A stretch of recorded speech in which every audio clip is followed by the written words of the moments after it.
Hello, everybody. If you're new here, my name is Hannah, and I wanted to come on here and share a little bit about my mission trip to Egypt. So we're in the middle of on my YouTube channel is what I'm saying, this Proverbs 31 series that I'm gonna keep doing, but I wanted to, interrupt the broadcast for a special announcement, and just talk about how God spoke to me in Egypt, how God moved in Egypt. If you didn't know, I went on a mission trip to Egypt. It was my first mission trip. I went with a group of people from my church, Elevate City Church.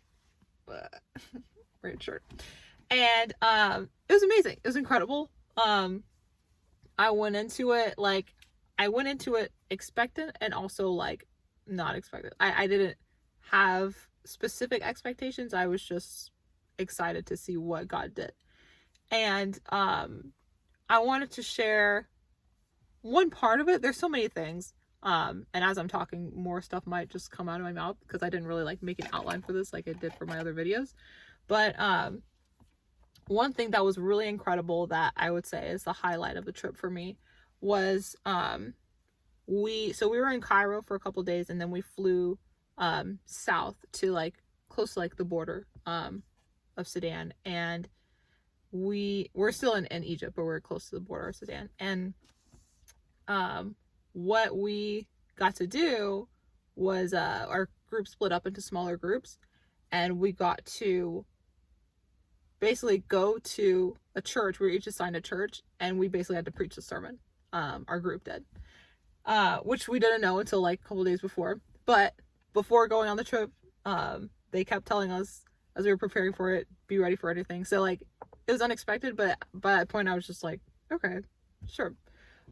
So in my group, I was paired with two guys from my church, two of my friends, and we had one of the guys was going to open and close in prayer. I was going to share a testimony, and then one of the other guys was going to like actually preach a sermon, and then we were going to close with a song. We sang who else is worthy, and we sang an a cappella, and that was going to be the end of it. So I was like, okay, I'll share a testimony or something. I was thinking about it, and we weren't gonna like bring everything together until like the day of, because we had about an hour car ride to get to the church. And so we're like, we'll all prepare individually, and when we come together, we'll just kind of piece it together, and it'll be cool. The Holy Spirit will put it together for us. And we were very confident in that. And he totally did. So I decided to share a testimony that I realized I had never shared before, not because like it was like so like deep, dark, and mysterious, but it was just a thing that was between me and the Lord. It was very intimate, but I felt like this was the time to share it. So I'll share it, and I'll kind of piece together this story. So the testimony goes, several years ago, I think it was like 2017. It was 2017. I had gone to church so we were having a Rosh Hashanah service, which is like the Hebrew New Year. It's one of the fall feasts, like the beginning of the fall feast that the Lord commands in the Torah. And so I went to church that day. We got there a little early. My dad's the pastor, or was a pastor there, so we had to be there a little early. And I went very heartbroken that day. Long story short, like I've been like talking to this guy kind of all summer that I was working with, and he kind of ghosted me by the end of the summer, and I was really heartbroken because I really liked him, and I really thought things were going to work out, and they didn't. So I went to church just very hurt, very upset, and especially because like this was not the first time that this happened to me, and it seemed to be like a recurring theme in my life, this desire to be in a relationship and eventually be somebody's wife. There's a lot of glare coming in from the sun, but I guess that's okay. If you can't see, sorry. But so this was kind of like a recurring theme in my love life, like ending up heartbroken, wasting time on these guys that I wanted more than they wanted me, and it always ended up with me crying like always. And so it had happened again. And that service, I went to church really just crushed. And I went to the altar before service started. I think my brother was on the keyboard. He was one of the musicians.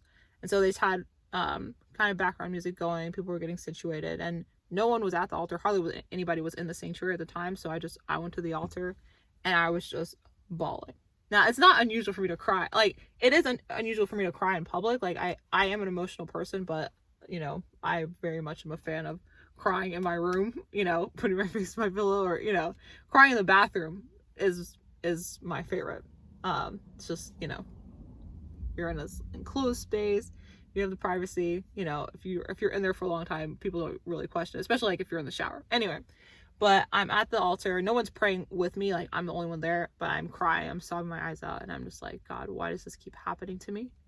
I prayed about this thing. It wasn't just like, I really, like, I prayed about this, all summer, and I thought you were leading me, guiding me, and now I've ended up heartbroken yet again. This keeps ending up the same way. Like, I'm sitting here crying to you, single, and, the guy that I wanted is somewhere else with somebody else. And, I was just like, I need you to comfort me, God. Like that. So those are the words that I actually said. I was like, God, I need you to comfort me. I need you to send me some kind of comfort, because, like, this is just so painful, and it just keeps happening. So service starts, I go back to my seat, things get started, and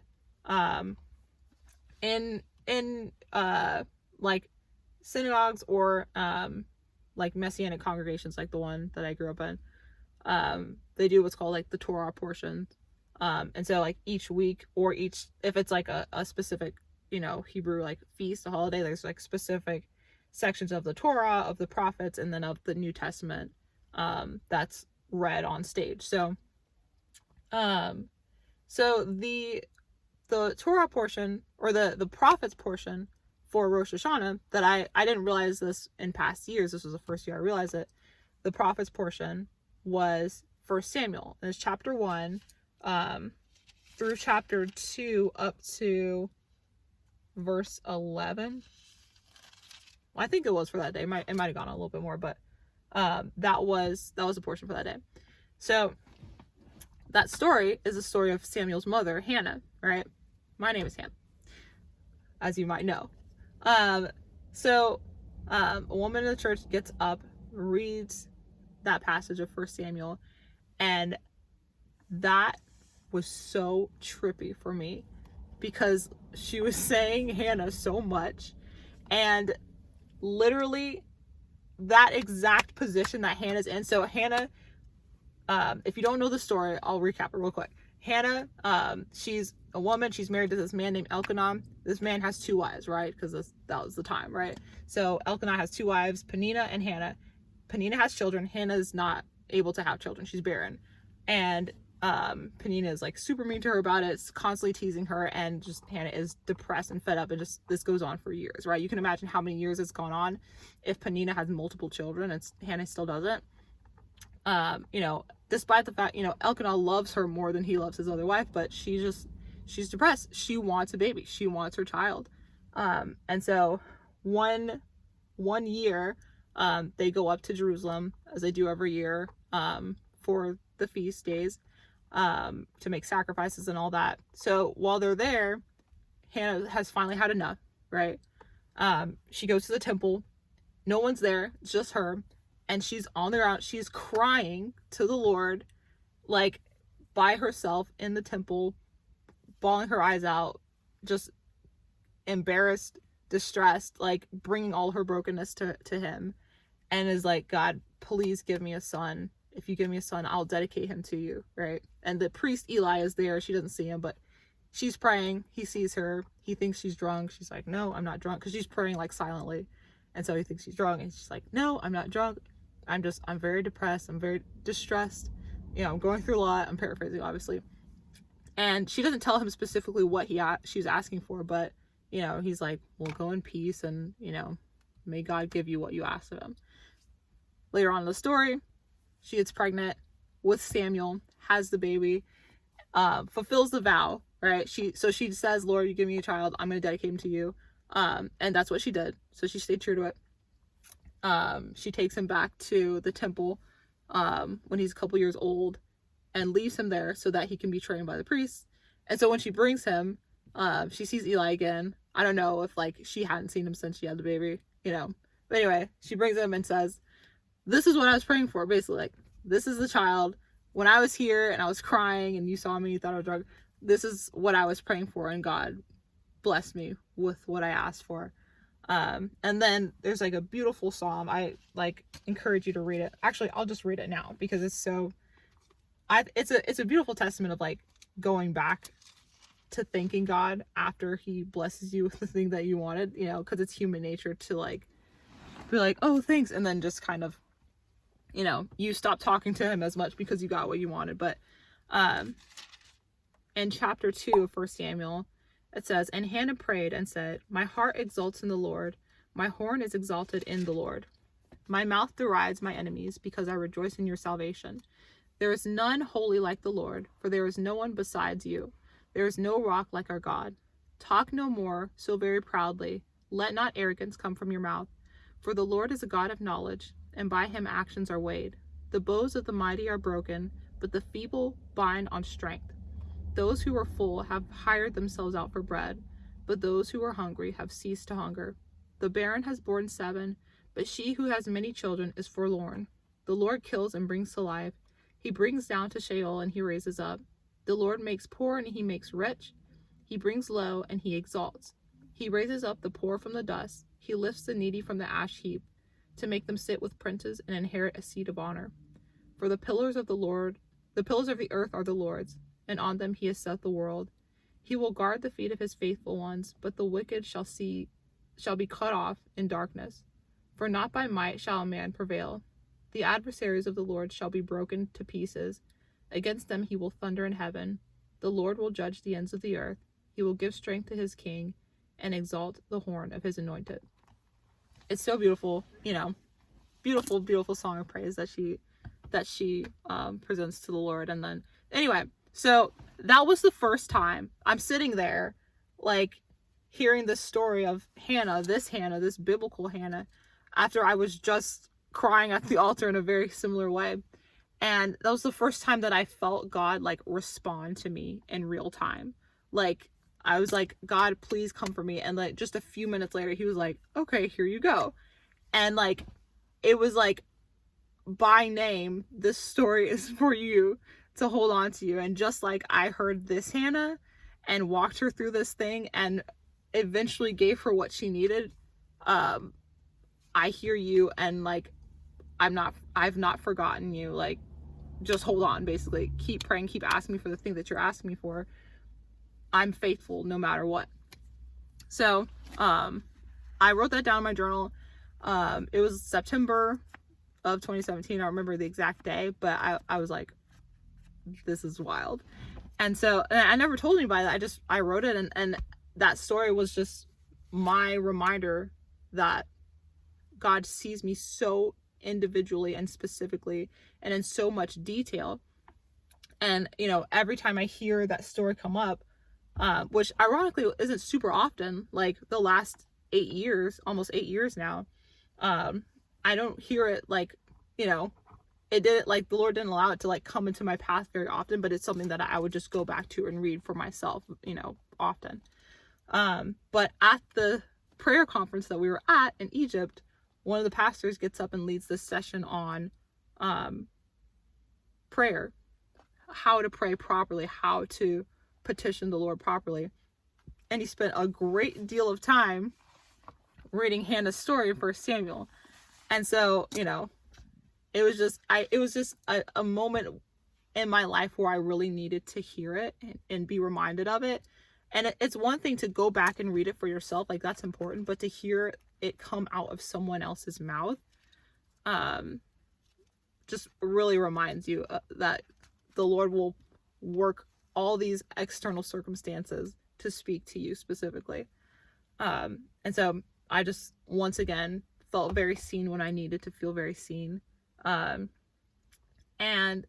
So back to the story about going to the church to preach a sermon. As I was thinking about what testimony I should share, I was like, should I just go into my whole life story? What, like, should I start from childhood?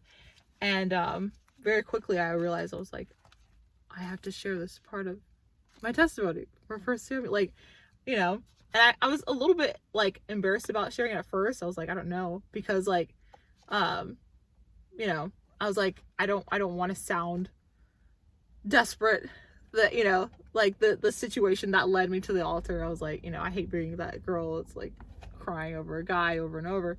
But I was like, but it was a very real situation, and you know, it really did break my heart, and God really did put it back together. And so, I prepared to share that. And so on the car ride to the church, I'm talking to the two guys that I'm partnered with, and I told them, you know, this is a testimony I'm thinking of sharing. And it went perfectly with the sermon that one of the other guys was going to preach, because he was going to preach about how infinite and big and just eternal God is, and yet at the same time how small and intimate and personal he can be. So perfectly, what, you know, went perfectly, right? So we're on the drive there. We're like, this is gonna work. This is gonna be so perfect.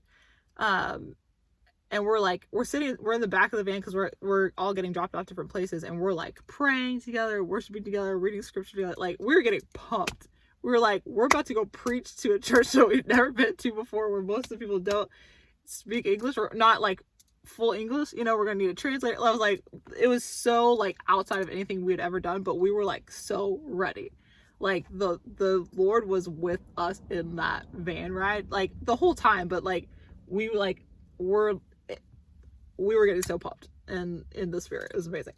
But so as we're getting closer, our translator turns to us to make sure he knows everybody's name, and he's like, your name's Hannah, right? And I was like, yes. And he said, that means God is gracious to me, right? I was like, yeah, that is what it means. And he was like, yeah, I have a daughter named Hannah, but you know, it's a different pronunciation. We do like not Russian, but like they pronounce it the European way, like a specific like Eastern European way, because Hannah is very common, I guess, in Arabic, he was saying. But when he said that, I remembered another story about basically how I was born, that I have shared before, but I hadn't shared in a while, and it just didn't cross my mind until he reminded me of the meaning of it. And I was like, actually, yeah, so there's a story about how I was born. I'll make it quick, because anyway, I'll make it quick. But my parents were pregnant with me. It was their fourth pregnancy. I'm the fourth child out of 6. It was unexpected. It came during a very difficult time financially. And so when they found out they were pregnant, their immediate response was, oh, we don't have the means for another baby. Just ungratefulness from the beginning, you know. Not that they didn't love their children, but they were so caught up in the finances of it that they forgot to even acknowledge God, you know, and the gift that he had given them. And so early on in the pregnancy, they started to miscarry, and immediately they realized, they were like, we never said thank you to God for blessing us with this baby. You know, there are people who pray for children and never get it, you know, and we, you know, this unexpected blessing came, and all we could do was complain about it. And so they cried out to the Lord, they repented, but they felt like it was too late. They thought that it was just over, that they had lost the baby completely. And then several weeks later, sometime later, they go to the doctor and find out that they're still pregnant. And my mom had actually been pregnant with twins and lost the other baby, but I was still there. And so the Lord gave them the name Hannah because it means gracious, or God is gracious to me. And that was God's display of graciousness, grace to them, by sparing me when they thought that they had lost the entire pregnancy. So I'm like, we're on the way to the church, and that story's just like coming out of me. Totally didn't plan to like include it at all, but like it just came to my mind as soon as he said, it means God is gracious to me, right? And so when I finished the story, the guys in my group who were sitting next to me, they're like, are you gonna put that in your testimony? And I was like, I shouldn't I? Totally didn't think of it, but like, once again, the Holy Spirit was there weaving everything together, you know. And if it weren't for our translator asking that question, I wouldn't have thought to include that in the story. So I get up on the stage when we get there. By the way, there was a lot of warfare on the trip, and like, I felt pretty fine that day. And in the back of the car, all of a sudden, massive headache. Like, I had a headache a couple days before I went away. Massive headache just all of a sudden came back. As we're like praying and reading scripture and getting ready to go, massive headache, super nauseous. I thought I was going to throw up in the back of that car. I got so close. And I was like, you know, because the enemy had been attacking my health for really like the last couple of years. And so I was like, you know, this is no coincidence. Like, this is, you know, here we are again. And so we're praying, and like the guys are praying for me, we're praying for our group. Like, by the time, like, within minutes, like, before I got on the stage, like, I was fine. But it's like, up to that point, I was like, I didn't question whether or not I was going to get on the stage, because I was like, I'm very aware that this is warfare, and I'm not going to let the enemy get the best of me. But I was like, but I was like, God, I need some kind of relief, because I can't just like throw up on stage. So like, just in like the final moments, I felt okay. But anyway, so we get there, I get on stage, I share the testimony, and I felt before we got there, I was like, I really feel like there's somebody there, there's a woman there who needs to hear this. Like, there's one specific woman who needs to hear this part of my testimony that I've actually never shared with anybody before. And the guys in my group, they're like, are you prophesying? I was like, no, I'm not prophesying. Like, it's just a thought, right? It just came up. But so we get there, we preach, you know, we do our whole order as we planned it, ended perfectly on time, which was crazy, because I had like that second part of my testimony of how I got my name wasn't originally in my, you know, I wasn't originally going to do it.